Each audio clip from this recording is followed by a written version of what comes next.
Real estate రంగాన్ని ప్రోత్సహిస్తూ ఎన్నో లిబరలైజ్ చేస్తూ మరి ఎన్నో సంస్కరణలు తీసుకురావడం జరిగింది. దీనికి ముందు 2017లో మనకి రియల్ ఎస్టేట్ సెక్టర్ రెగ్యులరైజేషన్ కోసం అప్పట్లో 2017లో ఒక జీవో తీసుకురావడం జరిగింది. ఆ జీవో తర్వాత అప్పటి నుంచి కూడా ఈ సంస్కరణలు అనేది గత 2019 నుంచి 24 వరకు ఎన్నో పర్యాయాలు ప్రభుత్వంతో సంప్రదింపులు జరిపినప్పటికీనూ ఏ ఒక్క మార్పులు తీసుకురాలేదు. గత 2 సంవత్సరాల నుంచి మన సీఎం గారి ఆధ్వర్యంలో is of doing business, speed of doing business అనే యొక్క నినాదంతో ఎంఈఓడి మున్సిపల్ అండ్ అడ్మినిస్ట్రేటివ్ శాఖ మాత్యులు శ్రీ పొంగూరు నారాయణ గారి ఆధ్వర్యంలో బిల్డింగ్ రూల్స్ అట్లాగే లేఅవుట్ రూల్స్ అన్నీ కూడా లిబరలైజ్ చేస్తూ గతంలో ఉన్నటువంటి సాధక బాధకాలన్నింటి ఇబ్బందులందరినీ దృష్టిలో పెట్టుకొని మన రాష్ట్ర పురోగభివృద్ధికి రియల్ ఎస్టేట్ రంగం ఎంతో దోహదం చేస్తుందని చెప్పేసి యొక్క రియల్ ఎస్టేట్ రంగం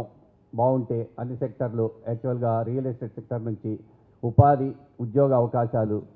మరి ఎక్కువగా వచ్చేటువంటి అవకాశం ఉంది కాబట్టి ప్రభుత్వానికి కూడాను ట్యాక్సుల రూపంలో ఆదాయం కూడా వచ్చేటువంటి అవకాశాలు ఉన్నాయి కాబట్టి ఈ యొక్క రియల్ ఎస్టేట్ రంగాన్ని ప్రోత్సహించినట్లయితే మరి మన రాష్ట్ర అభివృద్ధి బాగుంటుందనే ఉద్దేశంతో ఈ బిల్డింగ్ రూల్స్లో ఎన్నో మార్పులు తీసుకురావడం జరిగింది. అందులో మరి పార్కింగ్ హైరేజ్డ్ బిల్డింగ్స్ని కూడాను మన రాష్ట్రంలో విశాఖపట్నం కానీ అట్లాగే అమరావతి, విజయవాడ, గుంటూరు ప్రాంతాల్లో ఈ హైరేజ్డ్ బిల్డింగ్ కాన్సెప్ట్స్ అనేది ఎందుకంటే భూమి రేట్లు పెరిగిన తర్వాత మరి ఈ డెవలప్మెంట్ అంతా కూడాను హారిజంటల్గా కన్నా వెర్టికల్ డెవలప్మెంట్ అనేది ఇంపార్టెంట్ అనే ఉద్దేశంతో హైరేజ్డ్ బిల్డింగ్స్ని ప్రోత్సహిస్తూ పోడియం పార్కింగు అట్లాగే మరి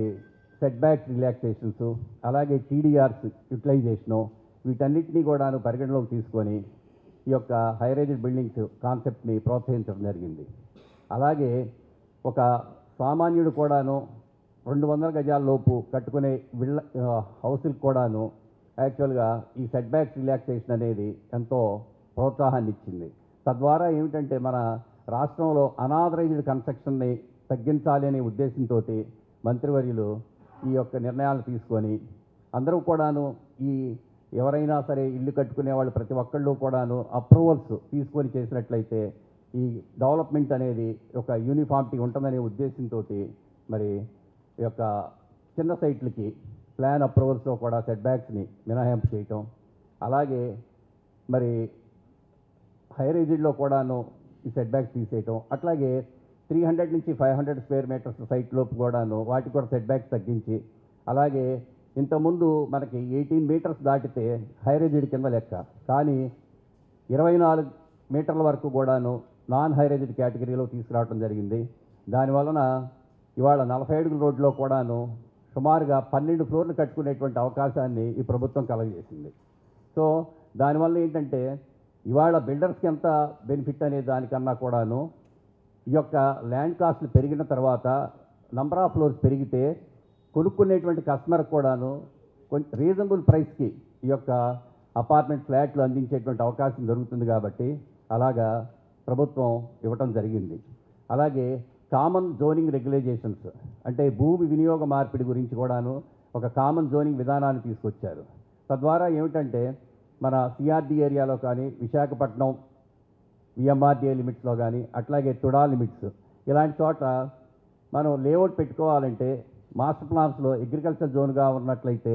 దాన్ని 10 హెక్టార్ల వరకు కూడాను లోకల్ బాడీ యూడిఎస్ఏ వాటికి అప్రూవల్స్ అంటే సుమారుగా 25 ఎకరాల వరకు ఓన్లీ కన్వర్షన్ ఛార్జెస్ కట్టించుకొని లేఅవుట్ ప్రతిపాదనల్ని అప్రూవల్ చేయడానికి అవకాశాన్ని కల్పించారు. అట్లాగే మిగిలిన యూడిఎస్లో అక్కడ 5 హెక్టార్స్ వరకు కూడాను చేంజ్ ఆఫ్ ల్యాండ్కి అవకాశాన్ని ఇచ్చారు. తద్వారా లేఅవుట్లన్నీ కూడా అప్రూవల్స్కి రావడానికి వాళ్ళకి ఈ చేంజ్ ఆఫ్ ల్యాండ్ యూజ్ అనేది ప్రభుత్వం దాకా వచ్చేటువంటి అవసరం లేకుండా లోకల్ బాడీస్లోనే ఈ యొక్క చేంజ్ ఆఫ్ ల్యాండ్కి కూడా అవకాశాన్ని ఇవ్వటం జరిగింది. అలాగే మరి రెవెన్యూలో కూడా చూసినట్లయితే నాలా చట్టాన్ని రద్దు చేసి ఇంతకుముందు నాలా ఉండేది, ఈ నాలా చట్టాన్ని యాక్ట్ రిపీల్ చేశారు. యాక్ట్ రిపీల్ చేయటం వల్ల ఏమవుతుందంటే ఇప్పుడు లేఅవుట్స్ పెట్టుకునే వాళ్ళు కానీ ఎవరికైనా సరే ఈ నాలా అంటే పూర్వం అది ప్రభుత్వం ఇక్కడ మరి ఎంఆర్ఓ ఆఫీసులు, అట్లాగే ఆర్డీఓ ఆఫీసులు, కలెక్టర్ ఆఫీసులు వీటి చుట్టూతా తిరిగి నెలల తరబడి దానికోసం వెయిట్ చేయాల్సి వచ్చేది. ఈ రోజున ఎక్స్టర్నల్ డెవలప్మెంట్ ఛార్జెస్ అనే ఒక హెడ్లో ఈ నాలాన్ని రిపీల్ చేసి ఈడీసీ ఛార్జెస్ పెట్టడం వల్ల ఇది అప్రూవల్స్కి సులభతరం అయింది. సో అట్లాగా మన ఈ రాష్ట్ర ప్రభుత్వం ఈ రోజున ఈ బిల్డింగ్ రూల్స్లో తీసుకున్నటువంటి నిర్ణయాలను చూసినట్లయితే, అట్లాగే ఇంపాక్ట్ ఫీజు, అలాగే మన గ్రీన్ బిల్డింగ్ కాన్సెప్ట్, మన ఎన్విరాన్మెంట్ని దెబ్బతీయకుండా ఉండటం కోసం అని చెప్పేసి ఈ రోజున గ్రీన్ బిల్డింగ్స్ని ప్రోత్సహిస్తూ మరి అమరావతిలో ప్రతి ఒక్క బిల్డింగ్ కూడాను గ్రీన్ బిల్డింగ్ కింద డెవలప్ చేయాలని చెప్పేసి, ఎన్విరాన్మెంట్ పరిరక్షించాలి అనే ఉద్దేశంతో ఈ గ్రీన్ బిల్డింగ్ కాన్సెప్ట్ని కూడాను డెవలప్ చేయడం జరిగింది.